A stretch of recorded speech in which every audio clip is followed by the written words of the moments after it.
Good afternoon, praise the Lord. सभी मसीह भाई बहन बच्चों को, दोस्तों को नमस्कार, सत श्री अकाल। जय प्रभु यीशु मसीह की। बोले जय प्रभु यीशु मसीह की। सबसे पहले जीवित अद्वैत परमेश्वर पिता दयालु अनुग्रहकारी करुणामय परमेश्वर को दिल से धन्यवाद करते हैं कि परमेश्वर पिता ने आज का दिन हमारे लिए, आपके लिए, हम सब के लिए आशीष का दिन ठहराया है। परमेश्वर ने आज का दिन दिखाया है, नया दिन दिया है, आशीष भरा दिन दिया है, इसीलिए दिल से धन्यवाद करें।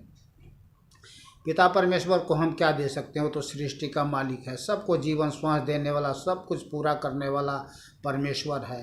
वही है जो हमें प्रतिदिन अपने बलवंत धर में दाहिने हाथों में लेकर के संभालता है। इसके लिए हम पिता परमेश्वर को दिल से धन्यवाद करें। परमेश्वर ने आज का अपना सत्य वचन दिया है और हमें से प्रत्येक लोगों को आज आँख खोलने वाला है।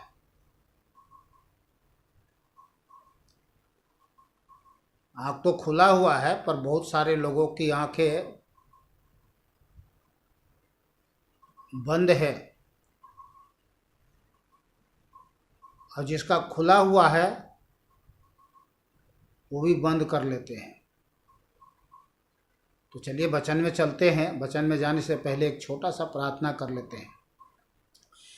हालेलुया। सर्वशक्तिमान पिता दयालु अनुग्रहकारी करुणामय परमेश्वर, अब्बा पिता मैं धन मसीह, आप जीवते देव परमेश्वर प्रभु मसीह यीशु के नाम से आपके चरणों में आते हैं। स्वर्गीय पिता धन्यवाद करते हैं सब बातों के लिए जो आपने हालेलुया अपने प्रेम के निमित्त हालेलुया दया कृपा बनाए रखा, इसके लिए कोटि कोटि धन्यवाद प्रभु यीशु के नाम से। आज का जो वचन प्रभु आपकी ओर से दिया गया, इसके लिए भी कोटि कोटि धन्यवाद करता हूँ प्रभु यीशु के नाम से। आज के वचन से प्रभु हालेलुया हर एक का मन खुले, दिल खुले, दिमाग खुले, हालेलुया जवान खुले, और हर एक के जीवन से आपकी महिमा हो प्रभु यीशु के नाम से। Hallelujah hallelujah. धन्यवाद पिता, आपने हमारी छोटी सी प्रार्थना सुना प्रभु यीशु के नाम से। आपके लहू में रखते हैं प्रभु। मेरे मन मुख मस्तिष्क को प्रभु अपने नियंत्रण में ले। अपने सत्य वचन का प्रकाश हमारे मन मुख हो करके हर एक भाई बहन बच्चे दोस्तों लोगों तक पहुँचे, जिससे सबका जीवन प्रकाशमान हो प्रभु यीशु के नाम से।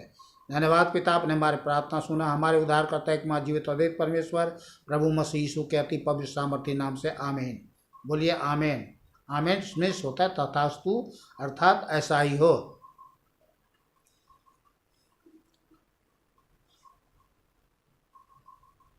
आज का टॉपिक है विश्वास और कर्म।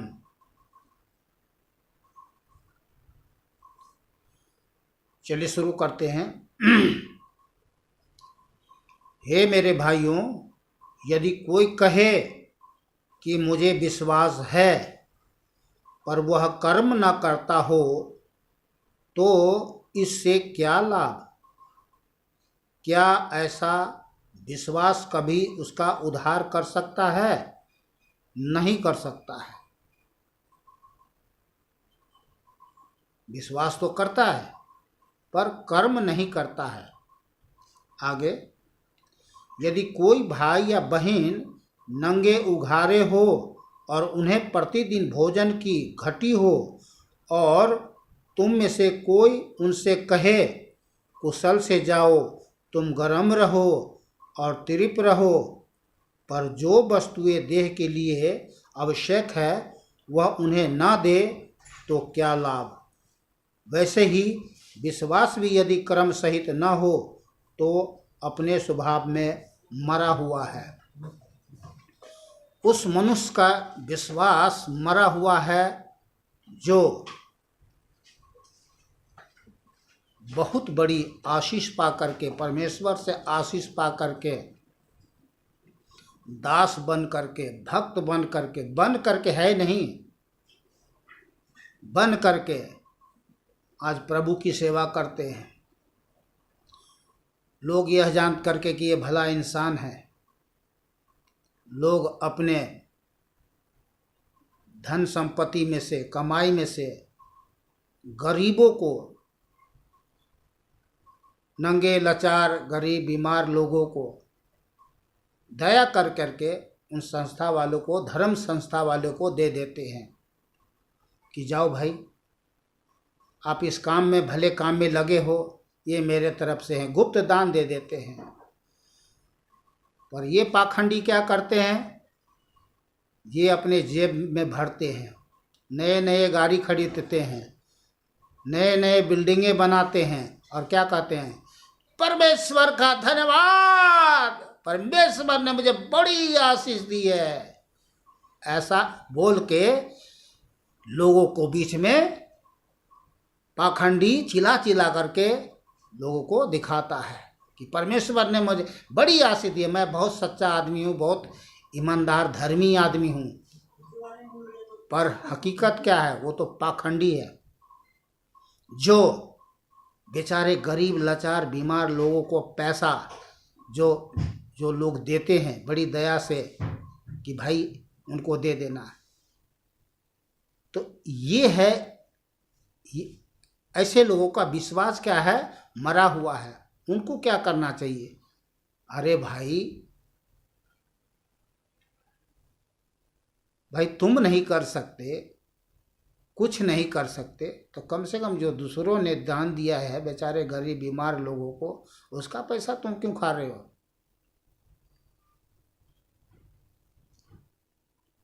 तो ऐसे लोगों का जो विश्वास है वो मरा हुआ है, वो खुद सड़ा हुआ मरा हुआ है और उसका विश्वास तो है ही मरा हुआ है।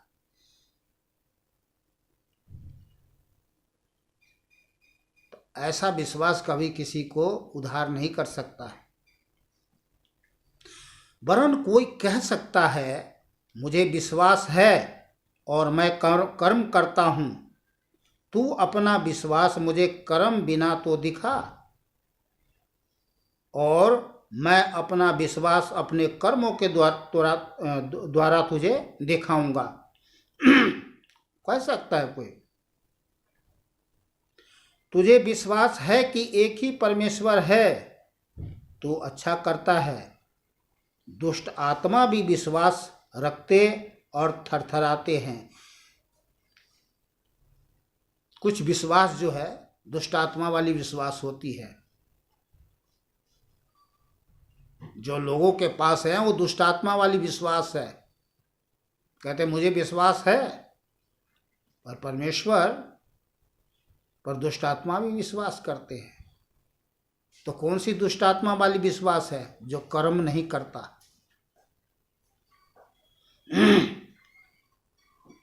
तो ऐसे लोगों को यहाँ पर लिखा है, पर हे निकम्मे मनुष्य, क्या तू यह भी नहीं जानता कि कर्म बिना विश्वास व्यर्थ है। निकम्मे लोग हैं ये।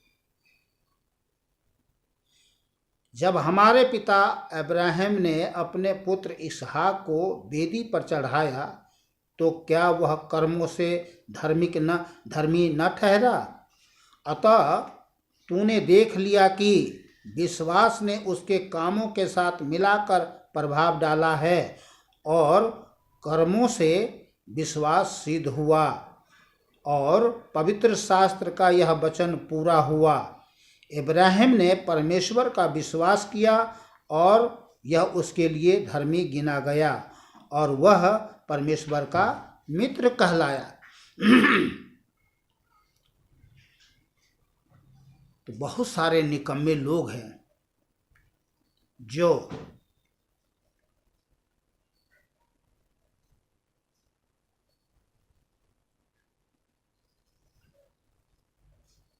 सचमुच, सच तो यही है कि परमेश्वर ने, कुछ लोग तो वैसे हैं जैसा मैंने बताया था, और कुछ लोग ऐसे हैं जो सच में परमेश्वर ने उसको आशीष दिया है, पर वे भी आशीष पाकर क्या है, उसी का नकल करता है। धन्यवाद प्रभु, आपने मुझे आशीष दिया, धन्यवाद। पर वचन में जो परमेश्वर ने जो आज्ञा दिया है वो क्या, कि अगर तुम्हारे बीच में तुम्हारे समाज में, तुम्हारे परिवार में, तुम्हारे कलेसिया में, तुम्हारे देश में जो लाचार है, कंगाल है, बीमार है, उनकी क्या करो? सहायता करो। भूखों को रोटी दो, प्यासों को जल पिलाओ, नंगों को वस्त्र दो। ये तो बेचारे लाचार है, कहाँ जाएंगे वे? तो उसके लिए मैंने तुझे आशीष दिया, लेकिन तू तो निकला स्वार्थी, पाखंडी।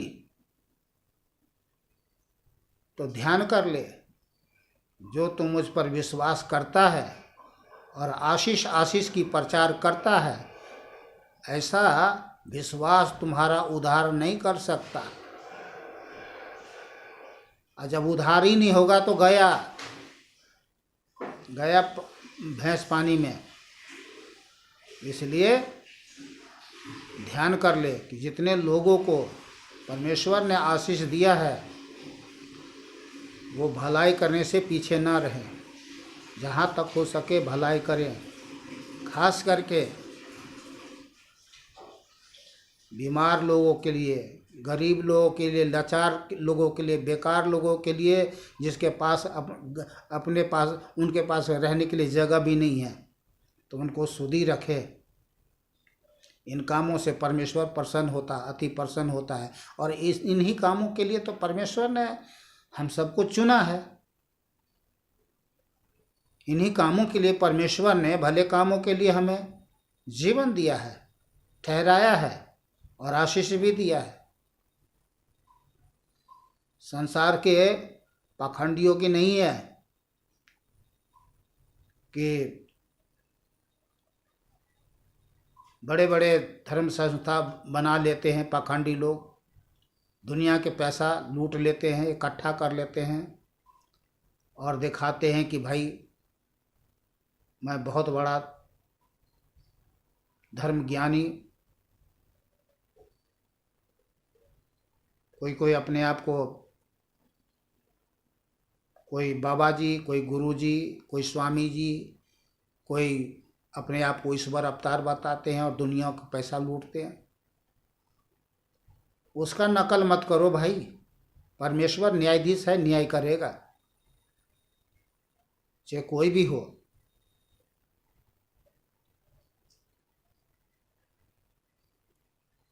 चलिए मैं आगे चलता हूँ।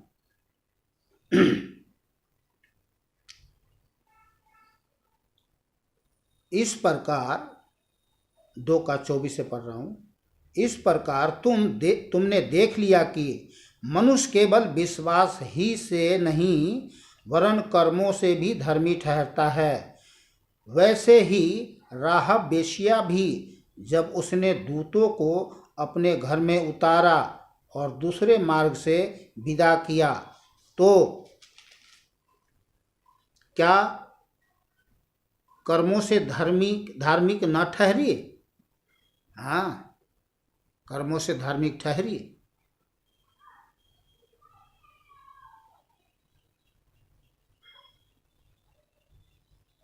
राहब वेश्या का बहुत बड़ी कहानी, अच्छी सत्य कहानी है।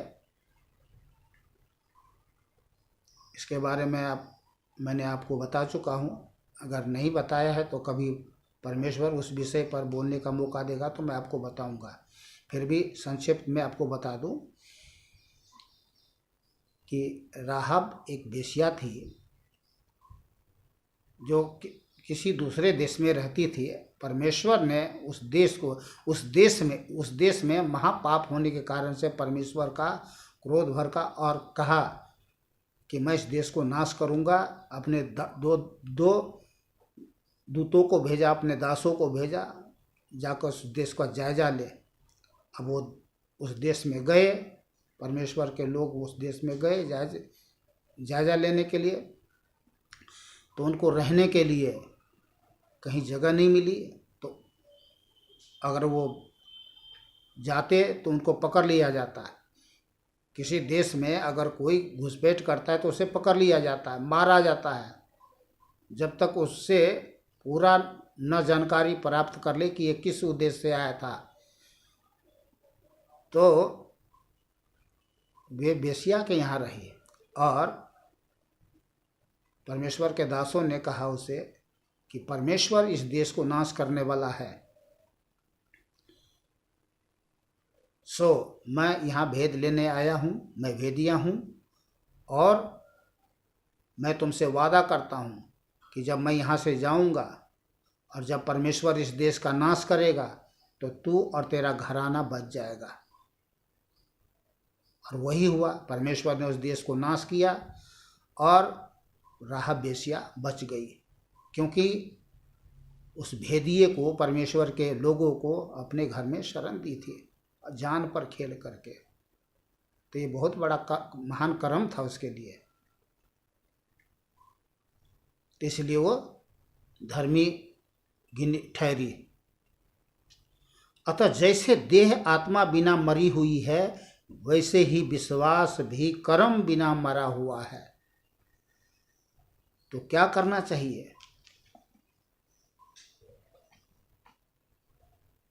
देखिए, परमेश्वर का आज्ञा मानना ही कर्म और कर्तव्य है।